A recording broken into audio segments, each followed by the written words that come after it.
Сейчас у нас закончилось селекторное совещание с руководством комиссии Госсовета, на котором рассматривалась ситуация в целом по стране. В целом, конечно, ситуация под контролем. Мы поставили также свои вопросы, связанные с обеспечением безопасности лиц, находящихся в обсерваторах, лиц, находящихся уже на лечении, ну и в целом безопасности населения. Что касается нашей республики, то вот буквально сейчас я получил информацию от управления Роспотребнадзора по нашей республике, что пришли уже достаточно оперативно документы о подтверждении положительных анализов у 6 работников компании ЕТЭК, которые у нас пока были на предварительном таком положительном результате.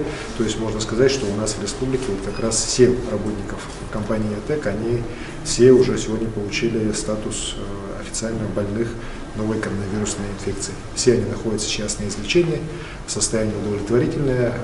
Ну, в целом, можно сказать даже, что есть определенное уже улучшение.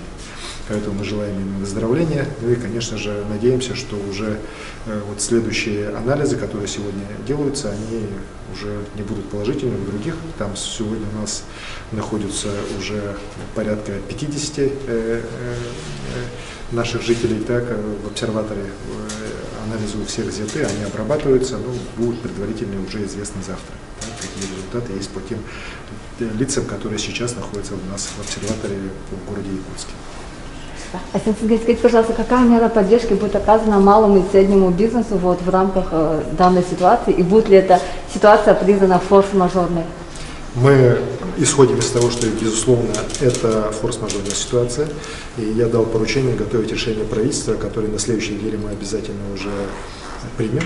В том числе она касается и признания ситуации форс-мажорной, это касается ситуации по помощи через фонд предпринимательства, ну и очень хорошие решения сейчас готовятся и на федеральном уровне уже принимаются, в том числе по отсрочкам, по различным налогам. Ну и я дал поручение также отработать еще и по местным нашим налогам в части их отсрочки. Я уверен, что правительство вот оперативно эти вопросы все решит, и мы уже на следующей неделе решение начнем реально принимать. Спасибо. На сегодня руководство города приняло решение об ограничении работы развлекательных центров. Скажите, пожалуйста, что грозит хозяевам данных заведений, если они не будут принимать данные меры и не будут ограничивать время работы? На территории Республики Саха-Якутия действует административный кодекс, который принял наш парламент. Соответственно, есть там статьи, которые касаются ответственности за неисполнение распоряжений органов местного самоуправления. В данной ситуации это будет правило торговли. Я сейчас не скажу номер статьи, потому что не была готова к такому твоему вопросу, но такая административная ответственность есть. Это означает, что закроются ледовые городки, т.д. п.п. Еще раз обращаю внимание, значит, насколько я понимаю, точно комментатором по данному вопросу должна стать глава города, потому что она определяла, исходя из того поручения, которое было рекомендовано главой республики сегодня утром, речь идет об увеселительных ночных заведениях, которые действуют на территории республики. Соответственно, подобные указы должны приниматься во всех муниципальных образованиях республики, да, в связи с нашим положением. Вы знаете, вот сегодня мы только что, Александр Сергеевич сказал, что вышли с ВКС, который идет на всей территории Российской Федерации, и руководитель рабочей группы Госсовета Сергей Собянин очень четко сказал, да, что те регионы, у которых есть случаи, они уже понимают всю полноту, да, ответственности, которые есть, а те, кто еще находится в состоянии, возможно, предположительных и так далее, они ощущают себя немного полегче.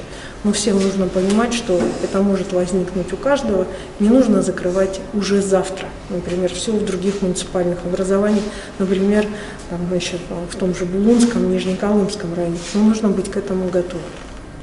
А какая у нас сейчас ситуация в районах по коронавирусу и По коронавирусу в районах у нас везде создано, заканчиваем создание обсерваторов, соответственно, обучение наших медицинских работников, соответственно, проверку работы медицинского оборудования. И, соответственно, значит, на настоящий момент у нас случаев зарегистрированных в районах нет.